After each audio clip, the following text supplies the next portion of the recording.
Matapos nga na magbigay ng update ang showbiz insider na si OG Diaz sa kanyang YouTube channel hinggil sa nasabi nga pong di umano ay tahasang pamamahiya ni Vice Ganda sa kaibigan nito na si MC, kung saan ay pinagalitan o pinagsabihan ni Vice Ganda ito sa nasabing bonding sa kanilang YouTube.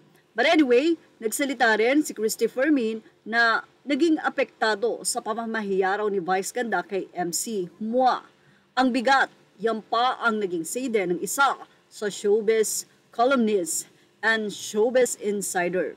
Mula sa naging artikulo ng Bandera, nag-react ang veterana TV host at entertainment columnist na si Christopher Min sa ginawang umanong pamamahiya ni Vice Ganda sa komedyanteng si MC Mua. Naging apektado daw kay Nanay Christopher Min sa ginawang vlog ni Vice Ganda kamakailan lamang kung saan kinumpronta ng It's Showtime host si MC hinggil sa mga bad habits nito kaugnay sa nasabi nga pong bonding moment nila that time. Pag magkakasama daw sila kasi ay bigla-biglang nawawala si MC. Kinunan ang YT video ng magbakasyon si Vice sa Palawan kasama si MC at ang iba pa nilang grupo ng mga stand-up comedian. Sa isang naging pahayag ng vlog ay diretsahang sinabihan ni Vice si MC tungkol sa nakaka-bad trip daw na ugali nito. Aniya, kapag kayo may rampa kayong grupo, ano ang mararamdaman nyo kung yung kasama nyo papasok sa kwarto tapos lalabas kung kailan niya lang bet tapos aantayin natin siya. May gagawin kayo tapos papasok na naman sa kwarto tapos aantayin mo na naman siya at hindi mo alam kung kailan siya lalabas. Di ba nakakabwisit? Paglalabas ng sama ng loob ni Vice Ganda.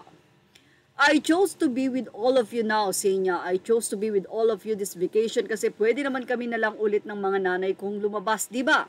Pero kasi hindi ko na rin kayo nakakasama tapos pagdating dito ganoon pa rin ang ugali mo, lagi yan say pa ni Vice.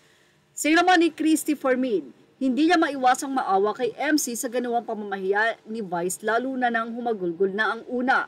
Bilang nanay, bilang isang tao, hindi mo maiiwasang madama ang bigat ng loob ni MC sa mga sinabi ni Vice. Masyado akong naapektuhan para kay MC, saad pa ng showbiz columnist. Lalo na nang makita ko ang pagluha niya. Yung paghagulgol niya, kitang-kita mo yung hindi yun scripted. Simulang pahayag ng veteranang showbiz columnist sa kanya nga pong programang Christopher Minute.